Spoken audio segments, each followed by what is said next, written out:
Okay, this is Nancy from McCluck Library, Nancy McCaffrey. It is February 28th, and I am interviewing Harold David Hoff at the library, and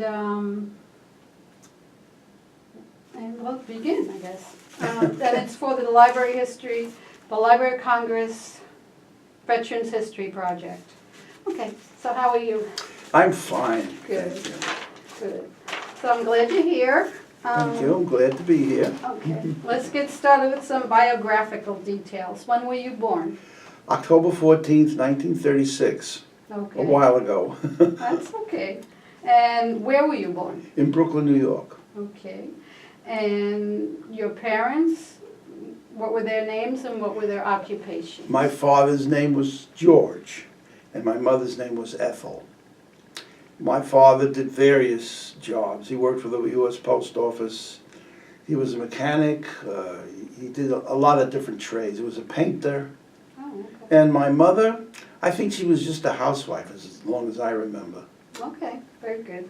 And did you have any siblings? A brother, And yes, what was his name? Herbert. And was he in the military as He well? was, yes. Okay, He's deceased. okay. So, when you decided to join the service, were you drafted or did you go in? No, I was drafted. Okay, and what year was that? That was in 1957. 57, okay. So that was right after the Korean War? I just missed it, Oh, okay. luckily. Okay, all right. And how did your parents feel about that when you were drafted? Well, it was an ironic thing. My father was working in downtown Manhattan, Mm-hmm. and I got a notice in the mail to report to Whitehall Street Okay. in Lower Manhattan. And we went together on the subway, and I guess I didn't read the letter too clearly, because I told him I'll see him in the evening when I come home, and I'll go to work right after I go to Whitehall Street and do what they want me to do, I guess physical or whatever they wanted of me. Well, when I got there, went into this big room, and they gave me some papers to fill out, and took some blood, and the next thing I know, I went into a room with I guess it was a psychologist or a psychiatrist, and they were asking questions. And when I came out, they put me into this big room, and then they called my name and they gave me a physical examination. After that, we went back, if I remember clearly, we went back into the room, and they told us to all rise. Everybody stood up, and there was a whole bunch of brass up on the stage. Raise your right hand, and they swore me in Oh, wow. into the army, into the military. I thought I was going down there for a physical. Okay. Here I had a job to go to, and I said, I'll see you tonight, Pop. Wow. Well, I ended up on a bus going to Fort Dix. Holy, wow. I guess I didn't read the letter clearly, I guess not. you know. So that's where I went, to Fort Dix, and I called my father up. He says, where are you? I says, I'm in New Jersey, in Fort Dix. What are you doing there? I says, I was just sworn into the United States Army. And how old were you at the time? I was I was 21. Okay. And what were you doing as far as work? Well, I was in the lithographic industry. I was into a printing apprenticeship. And I had just started it. I was in it about 5 months. And this was quite a shock to me, you know, ending up on a bus going to Fort Dix. And I called home, and I told him I won't be home. He said, what happened? And I explained it to him. He says, I guess we didn't read that letter carefully. I says, well, I guess we didn't. So you didn't even get to say goodbye to anyone? No, not or really. anything? I didn't. Not even the people I worked with. In fact, I still had the sandwich that I made for work that day.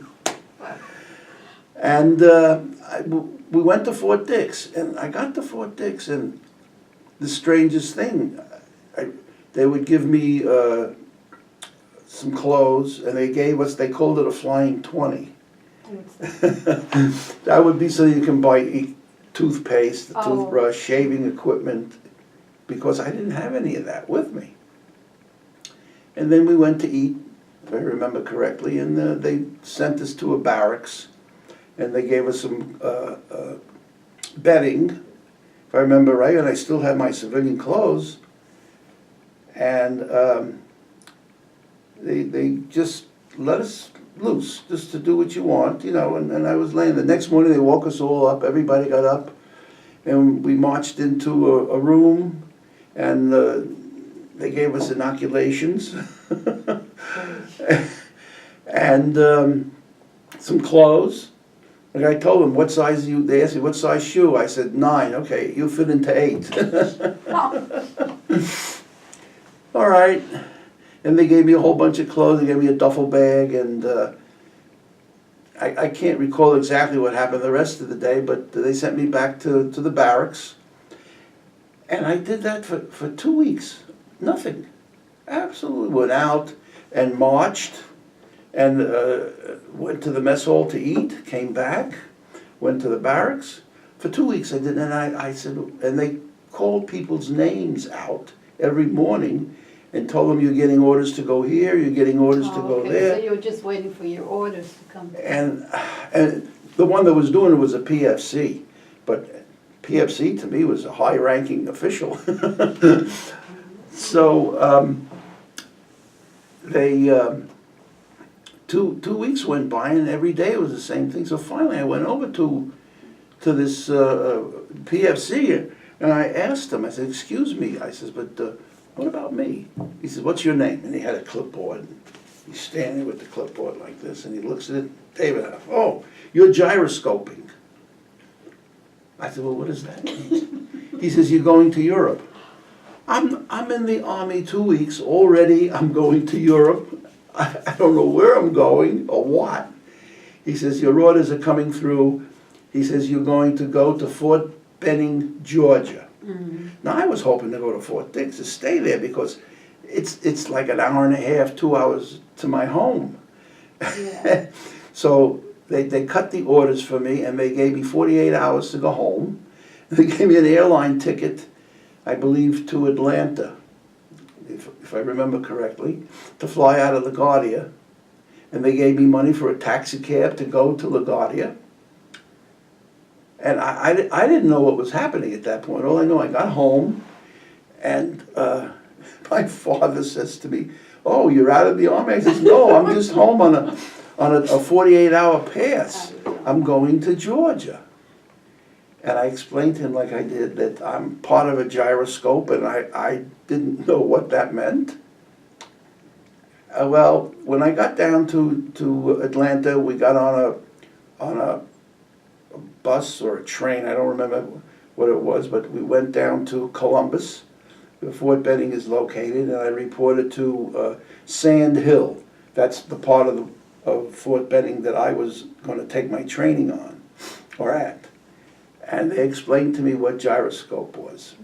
And it was a unique thing that the military was doing. In fact, I looked it up last night on Google, just to make sure that I knew what it really was. And what it was is that we took our training, basic training and advanced basic, at Fort Benning in Georgia. And I did armor basic, which is different than infantry. Mm. So, and the gyroscope part is that the cadre, your officers, or 99% of your friends that you made will all go together after basic training, will gyroscope over to Germany, okay, as part of NATO. Okay. So it made sense to me. And the good part was that I got to stay with these people for my whole stay in the military, because I did my 6 months training at Fort Benning, and then we went to Savannah and boarded a troop transport from Savannah to Bremerhaven. And we were all together at that time, and okay, even in the service, when I got to Germany, to Kitzingen, Germany, that's where our caserne was. That's where our post was. We were all together, the mess sergeant, the first sergeant, our Okay. officers, our company commander. Okay, well, let's just go back to the basic training for a minute. Yeah, sure. What was that like for you? Well, it was an adventure. The basic training at Fort Benning was mostly learning about the tank, learning about the operation of it, mostly classes. We did do some firing of the guns on the tank, but we didn't do it at Fort Benning. We went to Fort Stewart I believe it was in Florida, to a gunnery area where we could shoot the big gun on the tank, the 90 millimeter. But the other training was in Germany when I got to Kitzigen. And I was in a line outfit, which put me right on the border with Czechoslovakia. Okay. So we were on alert most of the time. An alert meant that you had to be ready to go in case something would happen during the Cold War.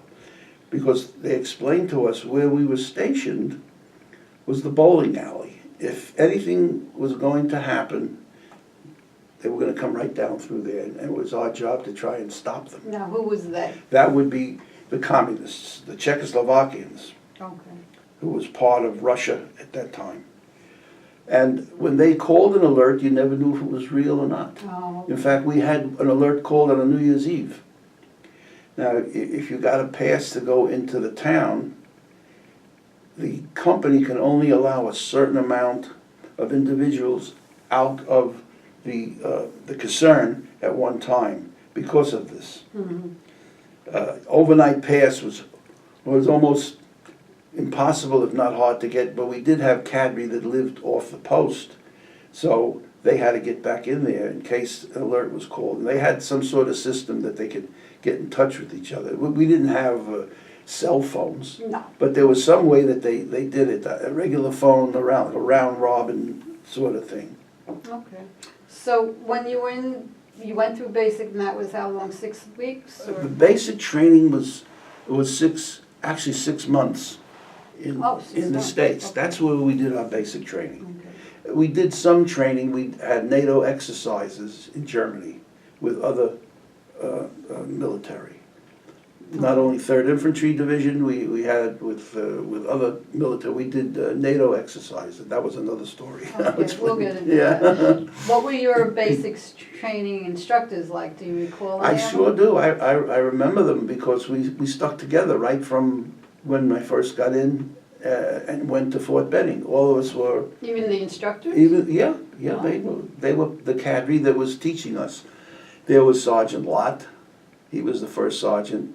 There was Sergeant Blackwelder, there was Captain Whitmer, there was Lieutenant Lindsay, there was Sergeant Gruenberg and Sergeant Murphy.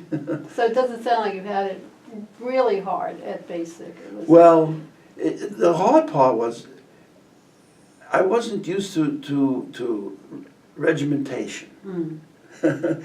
Everything in the Army is hurry up and wait. And that was kind of strange to me. We would get you up to go to you knew you had to go to the motor pool to go to your tank. And they put you on a truck, open truck, and it's raining. And you'd sit there and you'd be getting wet. You'd put your poncho on, but still you'd be getting wet. And then you'd sit there for 2 hours and they tell you all clear, go back to the barracks. In the rain. Well, it doesn't rain in the Army, it rains on the Army.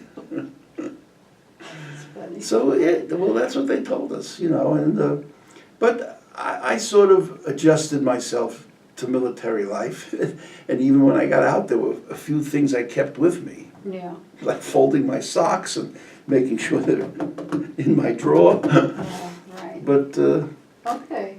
So you got out of basic and then you went for your more specialized training. correct. Which And- was in where again? Germany? The specialized training was in Germany, yes. Okay. We did training in Germany also. And that was hands-on on the vehicles themselves. Now you were on, so this gyro, what is it called again? Gyroscope. It has something to do with the tank then? It had something to do with the battalion. with the whole battalion. It was a word that they used where they took the whole battalion and moved it from one place to another, but not individuals, as a whole Okay. unit. So it wasn't an actual activity, it was just the word they The used word to they keep the, used. keep the Right. people together. Right. And I Oh, understand okay. that they kept it quiet. Because I looked it up last night believe it or not, on the computer, and it said that they tried to keep this gyroscope quiet. But then on the other hand, the first unit that gyroscoped to Germany from the United States left from New York.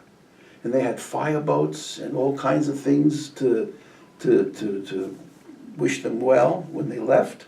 So that doesn't seem like you want to keep Yeah. it quiet. So you were in Germany during the Cold War, Yes. and then you were moving around with your troop or your Right, company or whatever. Company C. So what did you guys actually do? Most of the time you were pulling maintenance on your vehicles. You went to the motor pool and you polished the vehicle. You cleaned everything, you scrubbed everything, you made sure the ammunition was all loaded in there, that everything was clean. And you were battle ready in case the whistle blows. Basically, that's what it was. Oh, okay. And we were on border patrol, which meant that for 30 days, we were on border patrol. And what that meant was staying with your tank, living on the ground, staying with your tank so many hours in the tank, and you're just sitting there waiting for something to happen for 30 days. So you're sitting in the tank. Right. Or getting out, and then we do book or anything exercise. to read, or you're Well, just sitting yeah. there? Well, every hour you would have a commo check. You kept yourself busy. Yeah. You made sure that everything was working. Then when the 30 days were up, you went back to your barracks for 30 days. So Okay. in other words, I was in Company C. Then Company D would take over. And then we'd go back to Company A and then Company B. And that's what we did. Okay. We did have some instances, because there was a no man's land between Germany and Czechoslovakia that was plowed.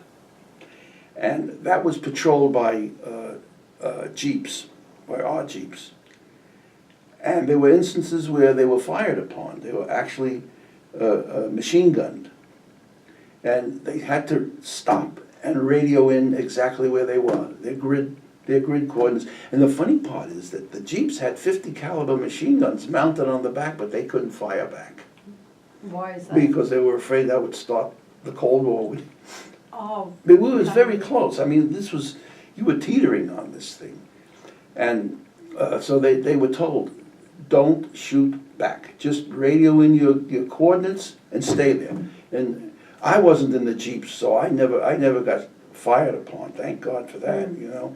But there were jeeps that were fired upon with bullet holes in them. Wow. You know. And these were the Czechs Czechoslovakians. and not the Russians?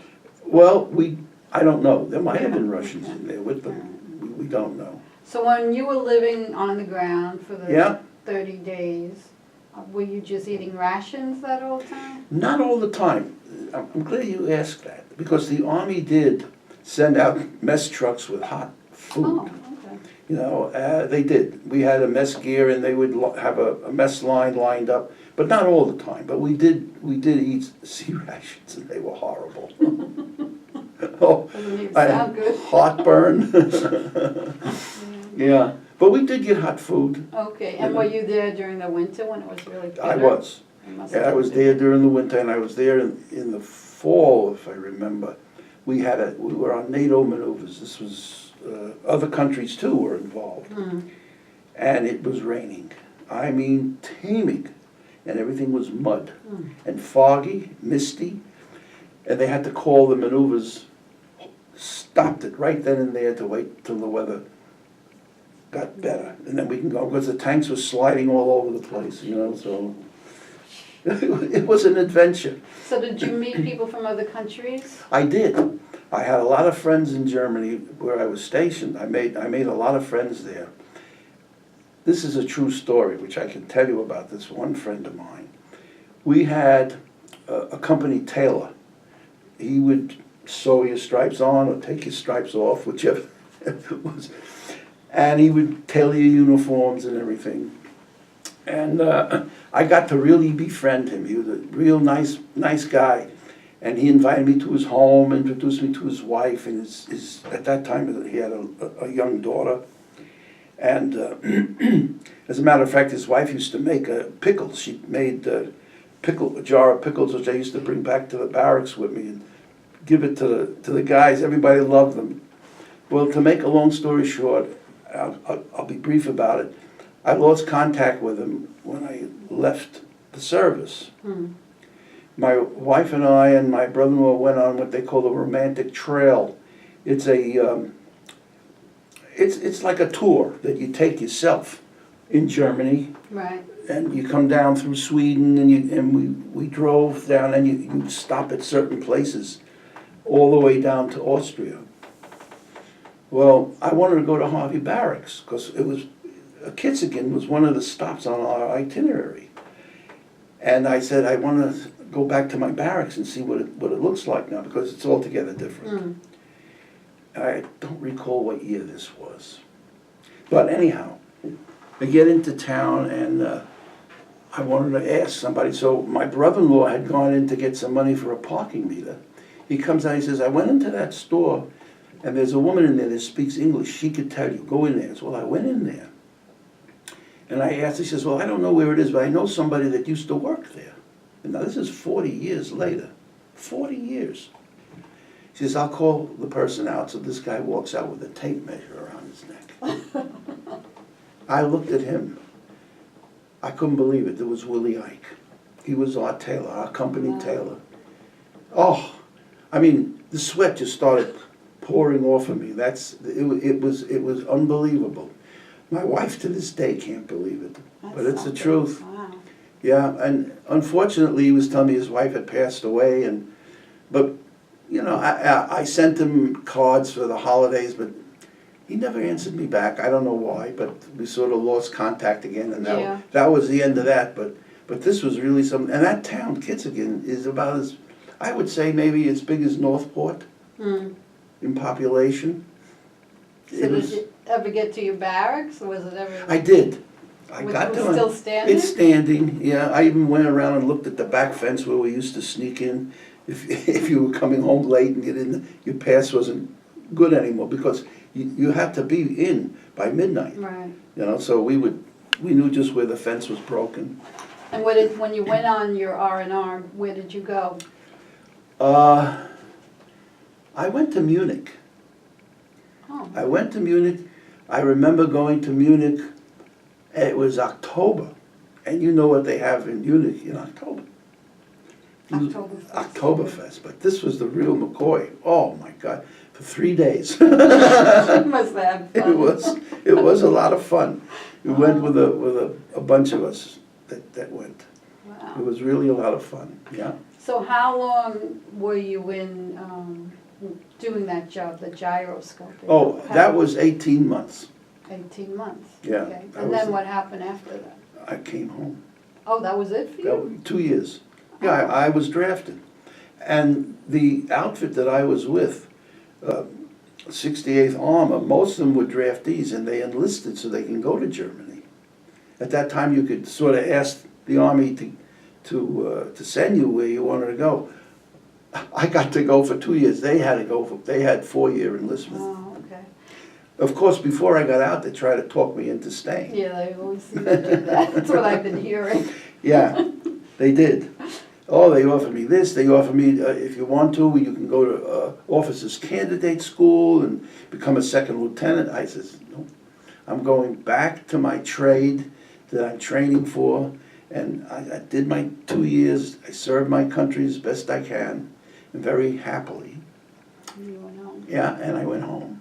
So did you keep in contact with any of the other soldiers? It's funny you should ask that. Yes. They always heard I was from Brooklyn. You know, they knew I was from Brooklyn. They asked me about Coney Island. And I tried to explain it to them. You know, it's like a giant amusement park. Well, when I got home, I got a phone call. And a couple of them contacted me, and they wanted to come over. I said, fine. I told them how to get to my house. And they did. They came over, and we did go to Coney Island. I took them there, and they were like, most of these kids, I call them kids, but they were from the South. Mm. They were from Georgia, Mississippi, so they never really, some of them, the first pair of shoes they ever had was when they went into the Army, yeah? Now, when you were down, let's just go back for a minute, when you were down south training, did you see any discrimination there? I did. Yeah, what was that like? It was bad. I wasn't used to that. Mm. Yeah, It's very sad. I did. yeah. A lot of it. I had on our post there wasn't any discrimination. At that time the Army was not becoming integrated. Mm. But there was one fellow, Lindsey Brown, he was a cook. And when we finished our basic training at Fort Benning, I wanted to go into Columbus and get a good meal in a restaurant. And we went on the bus. There was a military bus which dropped us off in Columbus, Georgia.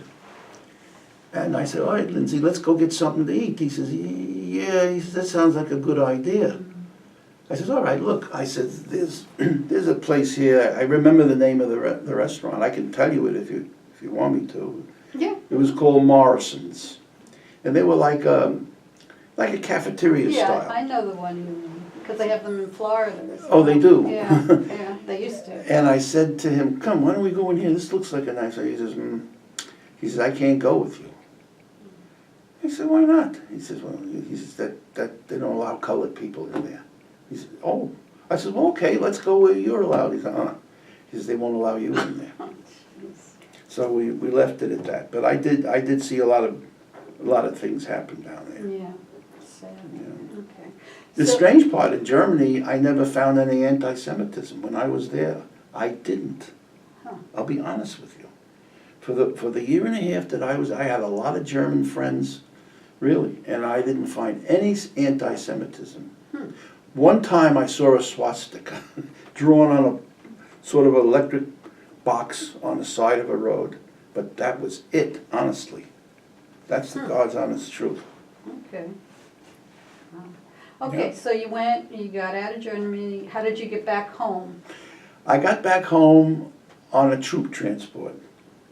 And again, this time the ship docked right off of Coney Island.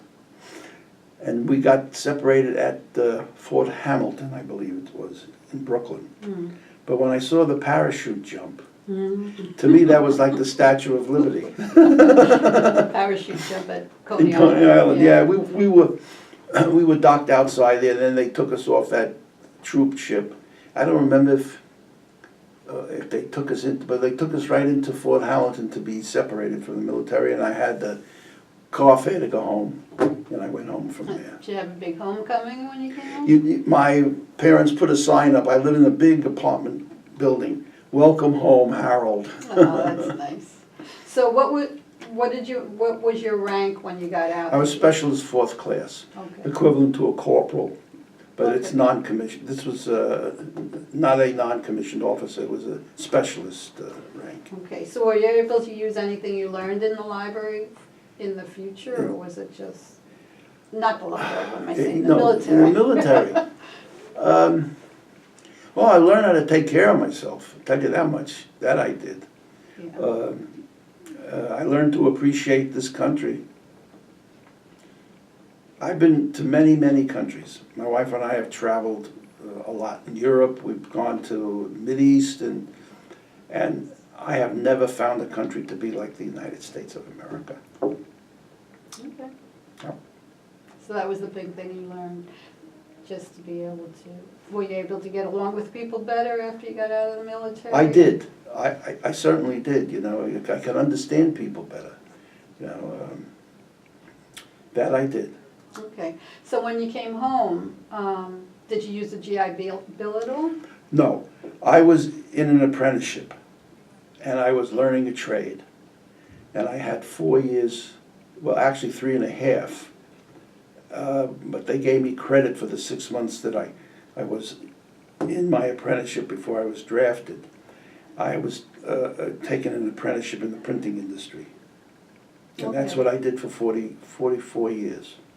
So you were a printer? Yes, a lithographer is a difference. Okay, what's the difference? I'm not sure. Okay, well, printing, they set type. Everybody thinks of printing, that's what they do, but lithography is different. It's a photo offset process that they use film. Today, it's all digital. It's all different. I'm telling you what I did. You know, it was done with film. You would take a picture of something, and that would be used to make a plate, and that plate would go on a printing press, and that's how they printed. Okay. Basically, there's a little more to it. And you worked in New York? I had my apprenticeship, in Long Island City. The shop I worked for was in Manhattan, but then they moved to Long Island City. Okay. And I spent my 4-year apprenticeship in that place, Okay, learning my trade. good. So you never used the GI Bill at all? No, when I retired from the industry, I retired as a officer of my union. I was one of the vice presidents, an elected position of my union when I retired. And I was in that office for 7 years. Okay, yeah.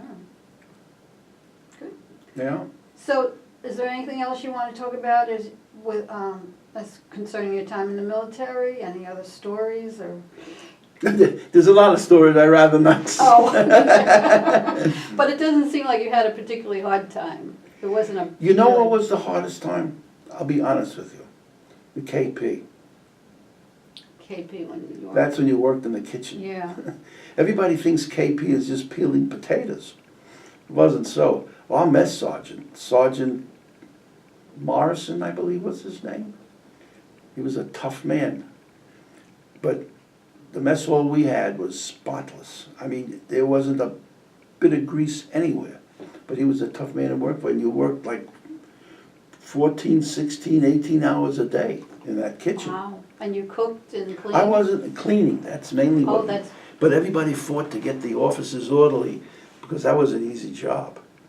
The officers had their mess hall was right in back of our mess hall.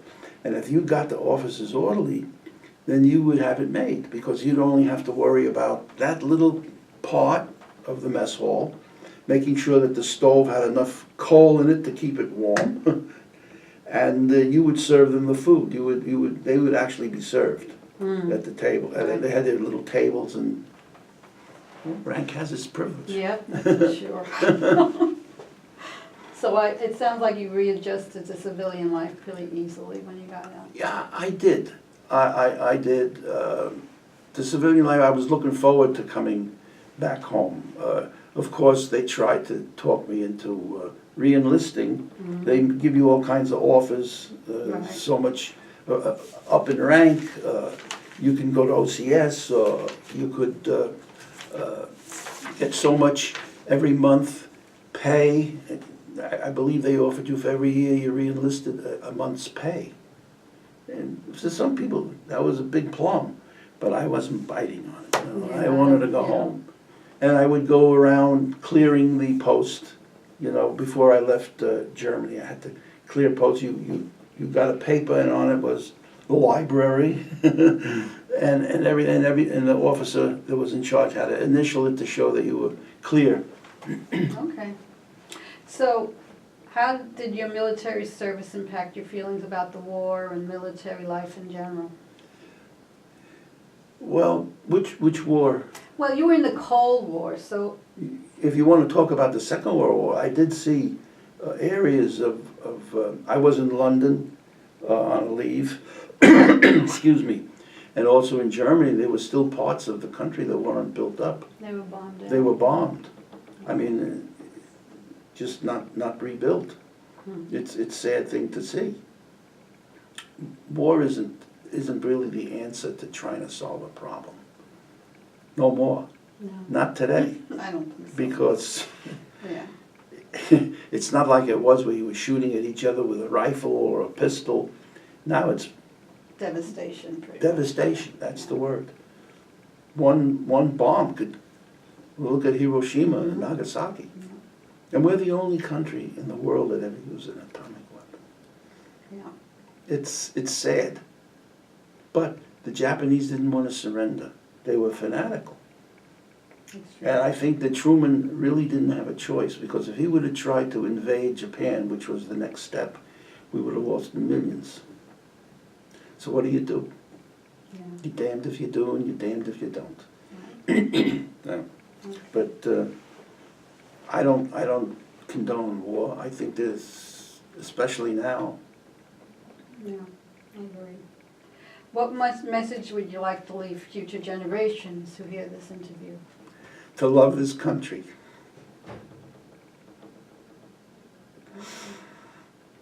Very good. All right, so that was great. You don't have anything else to add? No, I just love this country. It's the greatest country in the world. Okay. Thank you for coming. You're quite welcome. Thank you for having me here.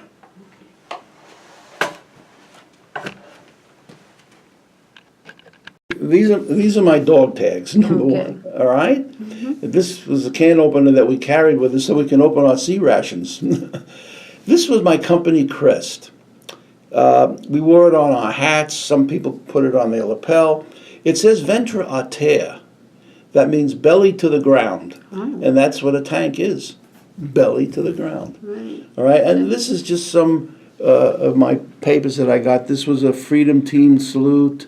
This was my certificate of recognition for my service during the Cold War.